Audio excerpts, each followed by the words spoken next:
तो आपका पहला सपना कौन सा था, पायलट बनने का या नेता बनने का? देखिए, मेरी अम्मी का सपना था कि मैं चाहती हूँ कि मेरा बेटा जिला पंचायत बन करके आए, और इस तरह का जिला पंचायत बनने की एक चवन्नी कलर घर में ना लाए, जो पैसा जनता के लिए आए जनता में मैं लगाए। हूँ फरमान अब्बासी और मैं आज मुजफ्फरनगर के मुरादपुरा गांव में हूँ, जो वार्ड नंबर 13 जिला पंचायत के वार्ड नंबर 13 में आता है। और यहाँ से प्रबल दावेदार हैं जिला पंचायत सदस्य के लिए। हमारे साथ बैठे हैं इमरोज पायलट। उन्हीं से करते हैं सीधी बात कुछ अहम सवालों के साथ। इमरोज पायलट जी, सबसे पहले तो आपका स्वागत है हमारे चैनल पर। शुक्रिया शुक्रिया सर। अच्छा, मेरा पहला सवाल ये है, क्योंकि लोग जानना चाहते हैं, आपके वार्ड के लोग भी जानना चाहते हैं आपको। वैसे तो सभी, ज्यादातर लोग, अधिकतर लोग जानते हैं, लेकिन लोगों का एक सवाल है। सवाल ये है कि इमरोज पायलट, पायलट के पीछे की कहानी क्या है? देखिएगा, अक्सर मेरे से लोग सवाल करते रहते हैं जी। कि आपका नाम के सामने इमरोज पायलट क्यों है, ये वैसे ही तो नहीं लगा लिया या है? उसके लिए कि जो मेरे कई लोग, बहुत जो मेरे एरिया के लोग हैं, जो मेरे गांव के लोग हैं, जो क्षेत्र के लोग, वो जानते हैं मैं नाम का ही पायलट नहीं, काम का पायलट था। एक्चुअली मेरी ट्रेनिंग हुई थी, मेरे पास सीपीएल होल्डर हूँ मैं। रेटिंग पे थी 20 की मेरे पास। मेरी ट्रेनिंग हुई थी, वहीं से मेरी जॉब शुरू हो गई थी एज ए को पायलट। तो सभी डॉक्टर अपने नाम के सामने डॉक्टर लगाते हैं, और बहुत सारे रिटायर होने के बाद कर्नल लगाते हैं। तो मुझे बेहतर लगा कि मैंने अपने नाम के सामने इमरोज पायलट लगा। अच्छा, मेरा सवाल ये है आपसे, जो युवा है वो चाहते हैं कि भाई हमें इस तरह की नौकरी मिले, लेकिन आप छोड़ के यहाँ गांव देहात में आ गए वापस। देखिएगा फरमान भाई, अक्सर मेरे से ये सवाल किया जाता है जी। मैं आपको वर्ष से वर्ष ये बताता हूँ कि एक बार अभी मेरे को एक फ्रेंड ने, मेरे अक्सर मैं वीडियो डालता रहता हूँ कैंपिंग की, मेरे एक दोस्त ने जो वहाँ पे पायलट है भी, उसने सवाल किया, यार इमरोज भाई कहाँ हो तुमने यार, क्या छोड़ दिया, तुमने क्या खो दिया? देखो यहाँ पे लाइफ, क्योंकि वहाँ की लाइफ 5 स्टार फैसिलिटी उनकी, बहुत सारा, बहुत एकदम लग्जरी लाइफ। इमरोज भाई आपने क्या खो दिया यार, और आप क्या कर रहे हो वहाँ पे? तो मैंने उसको एक ही बात बोली थी, यार मैंने क्या खोया है ना, ये भी आपको अभी पता नहीं चलेगा। मैंने क्या पा लिया ये मैं आपको वक्त आने में बताऊंगा। और मुझे क्षेत्र की जनता से, अपने देश के लोगों से और अल्लाह की ज़ात पे पूरा भरोसा है कि मुझे अल्लाह ताला जो मैं सोच के आया हूँ राजनीति में, उस मुकाम तक ज़रूर पहुँचाएगा, और क्षेत्र की जनता का सहयोग मेरे साथ हमेशा बना रहेगा। जी। अच्छा, आप चुनाव की तैयारी कर रहे हैं जी। आप पहले पायलट थे, पायलट बनने का आपका सपना बचपन से ही था या अचानक आपके मन में आया कि मुझे पायलट बनना चाहिए? और फिर पायलट आपने जो है, जैसे आप नौकरी छोड़ के आप यहाँ गांव में आए और फिर चुनाव की तैयारी कर रहे हैं, तो आपका पहला सपना कौन सा था, पायलट बनने का या नेता बनने का? देखिएगा, नेता बनने का सपना नहीं था मेरा। जी। ये तो एक अंदर से जज्बा होता है, जज्बात होते हैं इंसान के। एक्चुअली जहाँ से मैं आता हूँ, जिस परिवार से बिलोंग करता हूँ, वो ऐसा मैंने सुना है बुजुर्गों से, जो हमारे क्षेत्र के बुजुर्ग हैं, कि तुम्हारे जो, कई लोग कहते हैं कि भाई तुम्हारे दादा भी बड़ा लोगों की मदद करते थे, लोगों के बीच में रहते थे, उनके दुख दर्द में शामिल रहते थे। फिर मेरे वालिद साहब हैं, वो गुलाम नबी बेग नाम है, क्षेत्र में सभी लोग जानते हैं उनको। जी। वो इंटर कॉलेज बाबरी में लेक्चरर भी रहे हैं और प्रिंसिपल पे पद पे भी रहे हैं कुछ टाइम। तो उनका भी हमेशा से ये रहा कि एक जिम्मेदारी, एक लोगों को अपना समझना, क्षेत्र को अपना समझना, उसके विकास के लिए बात करना नेताओं से, और वैसे भी अपने क्षेत्र के, अपने लोगों के लिए फिक्र रखना। तो ये तो कहीं ना कहीं मेरे खून में आया है, तो ये मेरा कोई शौक तो था नहीं। रही बात पायलट की, बचपन में मेरा दो सपने थे, या तो मुझे फिल्म इंडस्ट्री में जाना है, तो होता है उस टाइम एक्चुअली पता नहीं होता क्या हमारे लिए सही है क्या गलत है। ये तो मेरा था फिल्म इंडस्ट्री में जाऊं, या फिर उसके बाद था पायलट बनूं। तो उस टाइम की बात है, मैंने बोला अपनी वालदा से कि मुझे तो फिल्म इंडस्ट्री में जाना है, मुझे तो एक्टिंग करनी है। तो मम्मी ने समझाया बड़े प्यार से कि बेटा ये हम लोगों के लिए सही नहीं है, गलती आपकी करोगी सजा हमें मिलेगी, दोज़ख हमें भरनी पड़ेगी, सब भुगतनी पड़ेगी। तो वो मेरी दिमाग में आ गई वो बात।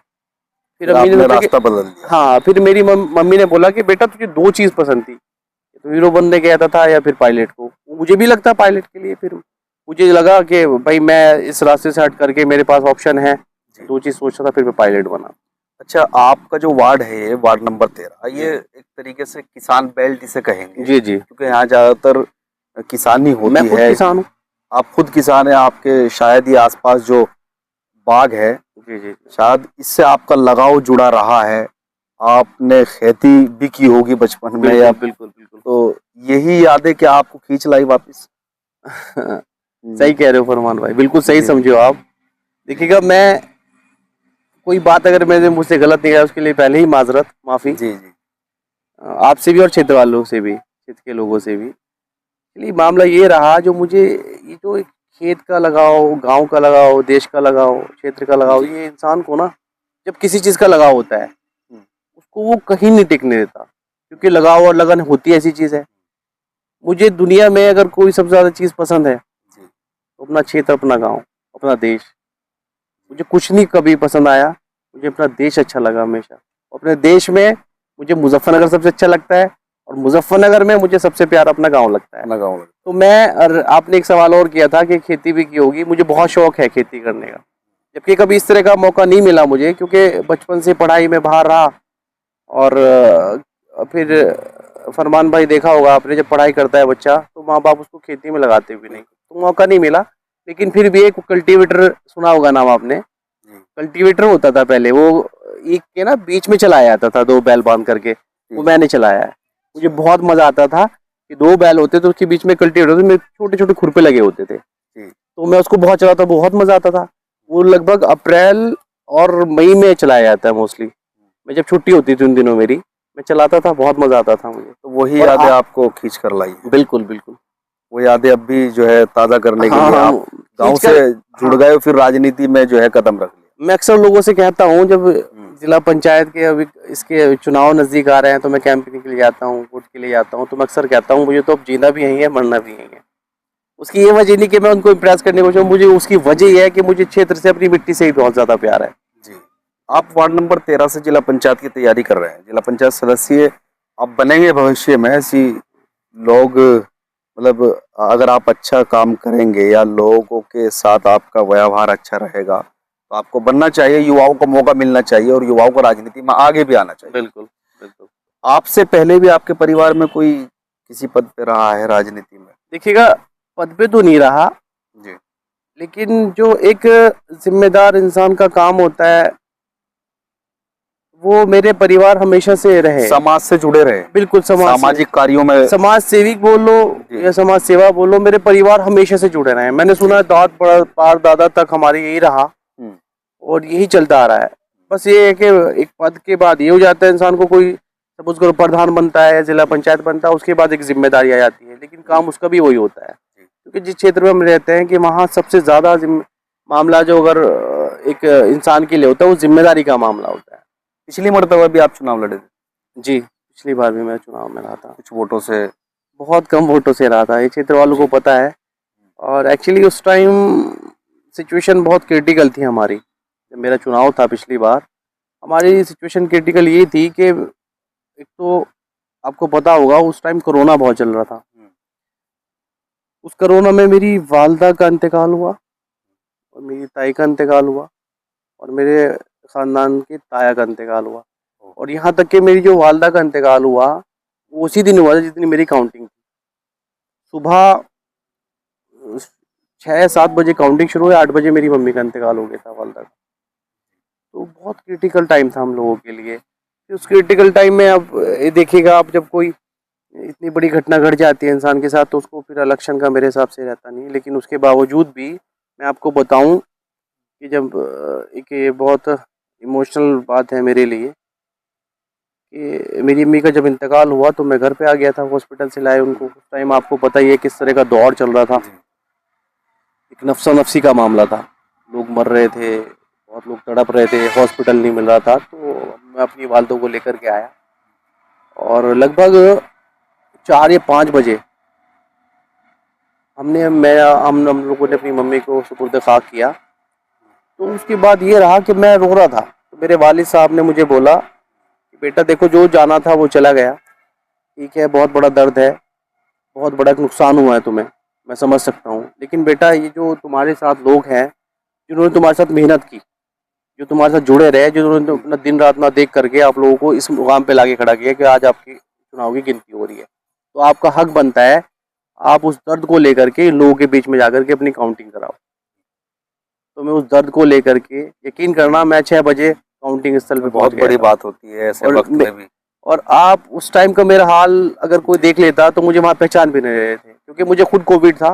मास्क मेरे मुंह पे था, एक वो होती थी एक कांच का वो होता था, वो मेरे आंखों पे लगा होता है, विंडशील्ड बोलते हैं उसको। तो वो सारी चीजें थी, लेकिन मैं फिर भी गया, जबकि मैं हर 15 मिनट में आके ऊपर छत पे आके रो रहा था, मुझे पता ही नहीं था क्या हो रहा है। लेकिन मैंने अपनी जिम्मेदारी समझते हुए मैं वहीं रहा। एंड में ये रहा कि हम बहुत कम वोट से हार गए। मुझे उस टाइम बहुत एक बड़ा ऐसा टाइम था मेरे लिए, मैं शायद उसको ज़िंदगी में नहीं भूल सकता। लेकिन बस ये रहा, किस्मत की बात थी, हम उस टाइम हार गए थे। इस बार फिर हमारी मेहनत है। माँ बहुत बड़ा, मतलब मैं मानता हूँ कि अनमोल अगर दुनिया के अंदर कोई चीज़ है तो वो माँ होती है। और आपकी जो अम्मी है वो ऐसे वक्त में गई जब आपके एक किस्मत का जो दरवाज़ा खुलने का समय था। तो इसके लिए देखिएगा फरमान भाई, मैं आपको एक बात बताता हूँ। मेरा इस चुनाव से एक और लगाव बहुत अहम है। उसकी वजह यह है कि मेरी अम्मी मुझे अभी ऐसा लगता है, अभी ये टाइम चल रहा था उन दिनों, अब से 5 साल पहले भी यही टाइम था सेम। मेरी अम्मी की हर चीज़ मुझे याद आती है। वो कब उठती थी, कब बैठती थी, कब मेरे लिए दुआ करती थी। तो मेरे अंदर जुनून सवार है मेरी अम्मी को वो चीज़ें याद कर शायद करके। अम्मी का भी सपना हाँ, रहा हो। मुझे मेरी अम्मी का सपना था। मेरी अम्मी का पिछली बार एक इंटरव्यू हुआ था, उसमें उन्होंने साफ बोला था कि मैं चाहती हूँ कि मेरा बेटा जिला पंचायत बन करके आए, और इस तरह का जिला पंचायत बनने की एक चवन्नी कलर घर में ना लाए, जो पैसा जनता के लिए आए जनता में लगाए। तो मेरे तो जुनून सवार है, मुझे वही काम करना जो मेरी अम्मी मुझे कह के गई।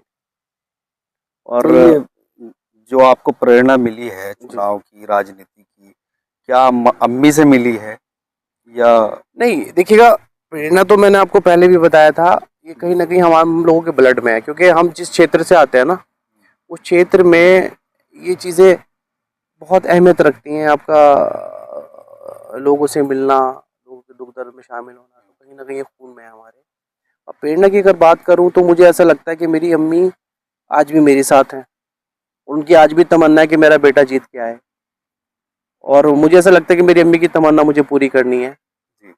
और इस बार फिर क्षेत्र के लोगों का प्यार मेरे साथ है, और इंशाल्लाह मुझे उम्मीद है 100 के 100% कि फिर लोग मुझे प्यार करेंगे। इस बार मैं लोगों को मेरी जीत कराएंगे। अच्छा, ज्यादातर युवा जो पढ़े लिखे युवा होते हैं वो राजनीति से दूरी बना लेते हैं, ज्यादातर जी अधिकतर देखा जाता है। जी जी। लेकिन आप पढ़े लिखे हैं, युवा हैं, सक्षम हैं, ठीक है, फिर भी आप राजनीति में जो है आने की सोच रहे हैं। फरमान भाई, मैं अगर आपसे राजनीति की बात करूं और पढ़ाई लिखाई का, ये एक ऐसा कॉम्बिनेशन बन गया है जी। कि आज आप देखिएगा इतनी पॉलिटिकल फैमिली हैं, हम्म, सभी अपने बच्चों को अब्रॉड में पढ़ाते हैं, बहुत अच्छी हम्म, एजुकेशन कराते हैं, उसके बाद राजनीति में लाते हैं। हम्म, क्योंकि कहीं ना कहीं पढ़ाई किसी भी चीज़ से अगर इंसान के अंदर है, वो उस इंसान को एक खूबसूरत चीज़ इंसान बनाती है। जी। जैसे कहते हैं कि एक पॉट होता है, वो उसमें खाना खाया हुआ होता है, वो फिर मंजता है तो उसमें खूबसूरती आ जाती है। तो वो मंजना बिल्कुल पढ़ाई की तरह होता है।